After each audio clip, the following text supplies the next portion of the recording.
Hey, it's Andrew. Here I am again, cracking a fresh pack. We're going to see what we get. I got this one for getting in the top half at Chainbound tonight.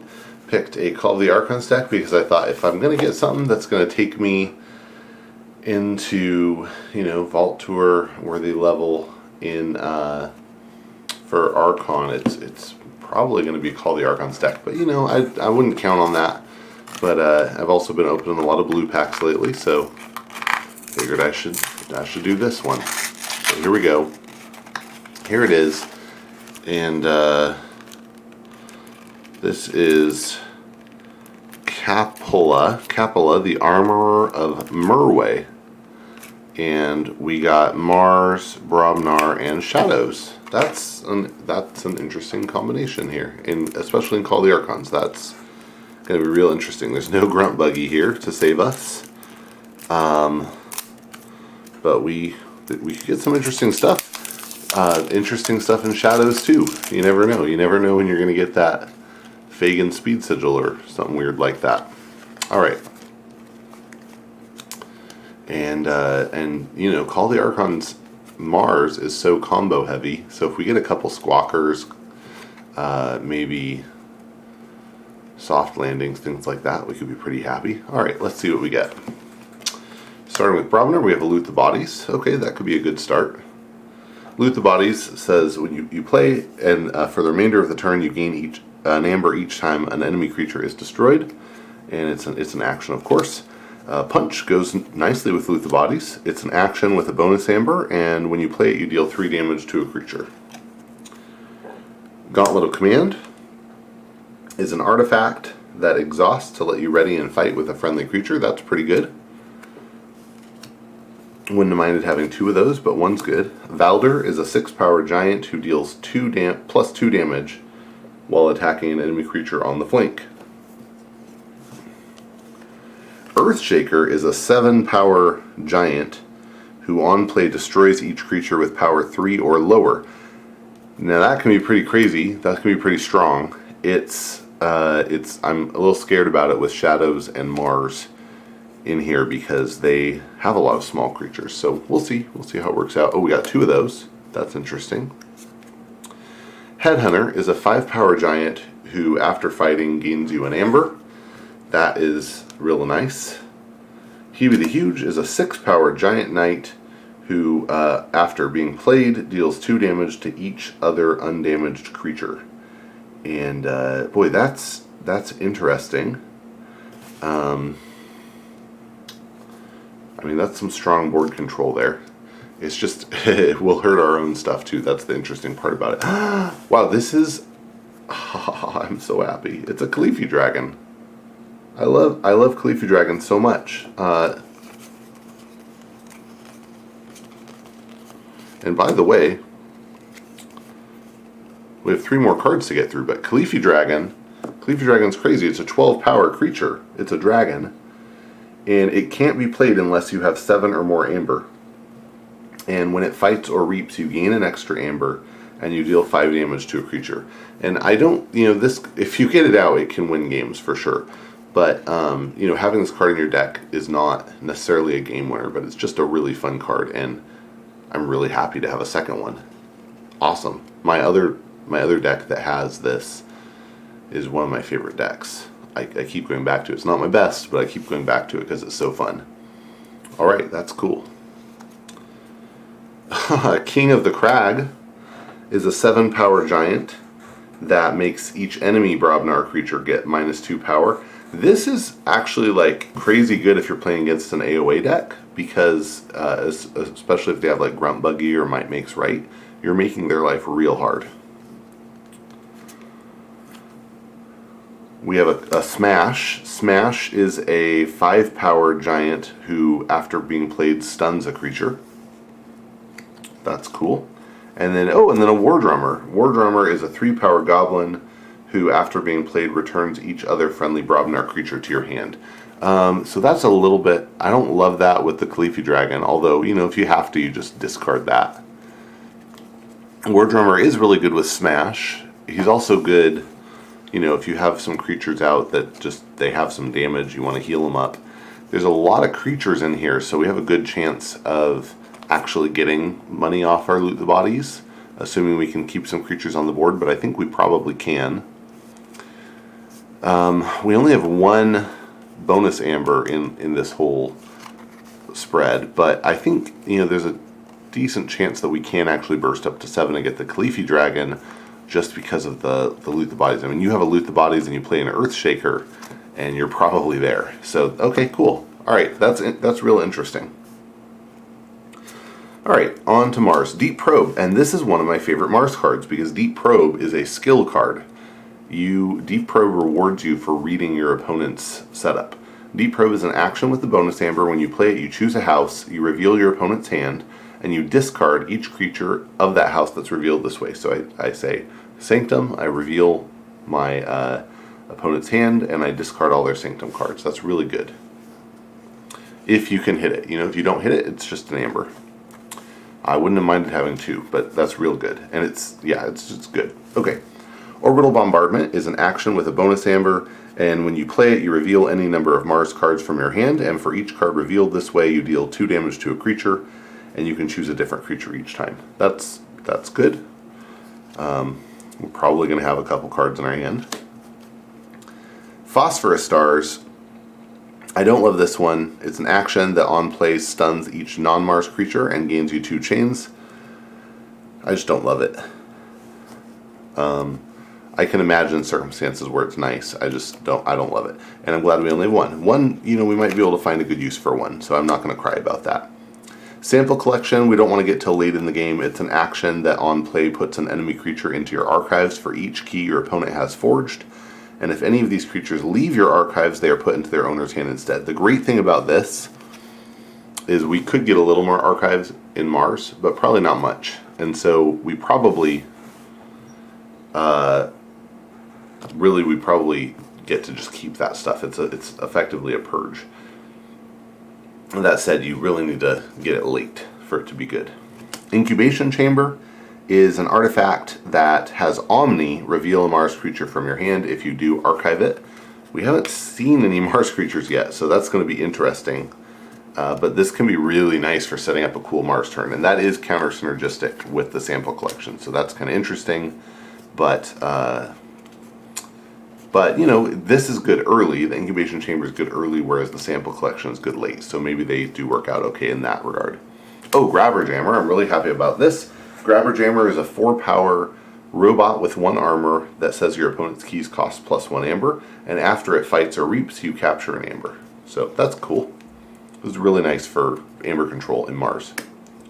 John Smith is a 2-power agent and Martian with elusive, and after John Smith fights or reaps, you ready a non-agent Mars creature, such as Grabber Jammer, and really there are no other agents in this set.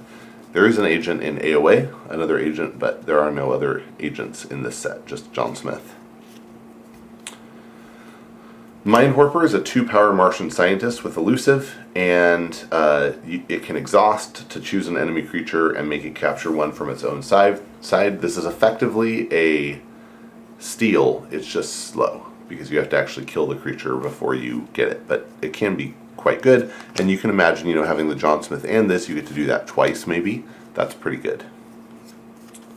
Tunk is a 6-power robot with 1 armor, and after you play another Mars creature, you fully heal Tunk. That's good. I like that with the Brobnar setup. That helps us with our board control, and we do have enough other Mars creatures at this point that I think we have a chance of being able to use this and heal it. Ixolobolter is a 3-power Martian soldier that after it fights or reaps, deals 2 damage to a creature, and if this damage destroys that creature, you purge it.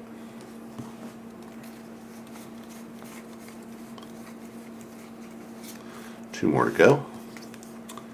Zizix the Many is a 3-power Martian soldier that after fighting or reaping lets you reveal a creature from your hand, and if you do, you archive it, and Zizix the Many gets 3+1 power counters. Okay, I have some ideas popping in my head here. And Biomatrix Backup is an upgrade with a bonus amber that gives a creature destroyed. You may put this creature into its owner's archives. Or actually, it's been errated, so it says destroyed, put this creature into its owner's archives. So, okay, that's an interesting spread. Oh, that is actually enough creatures to justify the incubation chamber. Sample collection is interesting. Good stuff. All right, let's go to shadows. All right, we start with a Nerve Blast. I don't mind that. Nerve Blast is an action that steals an amber, and then if you do, you deal 2 damage to a creature. So some decent, like, annoying elusive creature control and a steal. That's a good deal. Pawn Sacrifice is an action with a bonus amber that tells you to sacrifice a friendly creature. If you do, deal 3 damage each to 2 creatures. Of course, if your opponent doesn't have 2 creatures, you're going to have to deal 3 damage to one of your own if you can. Poison Wave is an action with a bonus amber that deals 2 damage to each creature. We got 2 of those. That's interesting. Oh wow, we have a Too Much to Protect. This is a really solid card. Too Much to Protect is an action with a bonus amber that says steal all but 6 of your opponent's amber. If you have this and Nerve Blast, you knock them to 5 and they don't forge. That's a pretty good deal. Special Delivery is an artifact with a bonus amber. Its Omni ability is that it sacrifices itself, and then you deal 3 damage to a flank creature, and if this damage destroys that creature, you purge it. We have Subtle Maul. That's an artifact that exhausts to make your opponent discard a random card from their hand. I don't love that, unless I have maybe 2 or 3 of them, and then I still am not in love with it, but it's okay. Masus Asp is a 3-power beast with skirmish and poison. So when it fights, it doesn't take damage in return, and if it deals even 1 damage to the enemy, then the enemy is destroyed. Dodger is a 5-power elf thief that after fighting steals 1. That's pretty cool. Shadow Self, oh that's really good with the Dodger, because you put it next to the Dodger fights, and whatever damage it would have taken goes onto the Shadow Self, and Dodger gets to keep doing its thing.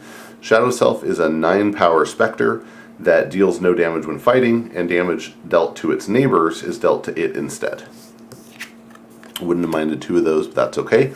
Silvertooth is a 2-power elf thief that enters play ready. So you can get it on the board, fight, reap, whatever you need. And we have 2 copies of Silvertooth. Okay. So,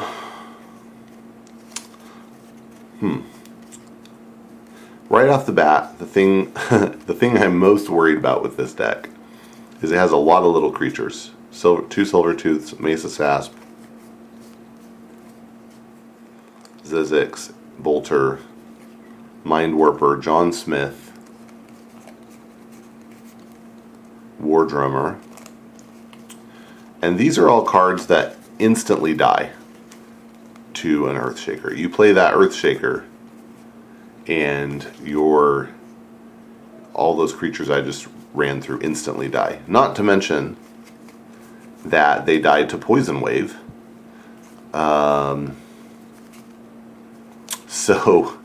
So that's interesting. On the other hand, there is a lot of spray damage that is going to wreck your opponent's creatures too. So that's not bad. For Shadows in Call of the Archons, having 3 cards that steal is a bit of a bummer. Right? We have Dodger, we have Too Much to Protect, which is really good, and we have Nerve Blast. But our chances of keeping somebody off a key with the Nerve Blast are much lower because of the fact that we only have 1 Nerve Blast, and we only have the Dodger, even if it's in the same hand with the Too Much to Protect, isn't going to work out. You have to have it on the board already. So that's a little iffy. I think like there's a cool situation you could get into where you reap with Zizix and archive the Earthshaker, archive the Earthshakers, maybe archive the Khalifi Dragon, set up for a future turn where you can like loot the bodies, Earthshaker, Khalifi Dragon. So there's a lot of potential here. If we look at just the amber printed on here, 1, 2, 3, 4, 5, let's say 6, 7, 8, 9. I think there was 1 in here, 10. That's not very good. These are definitely worth 1 each, so 12, I guess. I mean, that's just not that much, and I don't feel like it has a strong enough board presence to completely control, although it does have big stuff. it is going to make your opponents have to really work to keep control of the board. But I think this is good. I actually would really like to bring this to Chainbound and play it there. I think it has a lot of interesting potential, but it's not going to run away with anything. And then I'm a bit excited just for the fact my other Khalifi Dragon deck, the two houses that are alongside it are Logos and Untamed. So it's nice to have a different pair of houses. That's pretty cool. We didn't see any great combo stuff in Mars, unfortunately, although the Orbital Bombardment is not going to be bad. And yeah, just not quite enough Steel and Shadows. But it does seem very interesting and okay. It's not going to be terrible, but I don't think it's going to be great. And anyway, that's it. Thanks for watching. I do look forward to getting some Chainbound in with this. I think you could get up to 6, maybe even 9 chains. I don't know that I would expect to get much past that. Anyway, thanks for watching. I hope you enjoyed it, and get out there and forge some keys.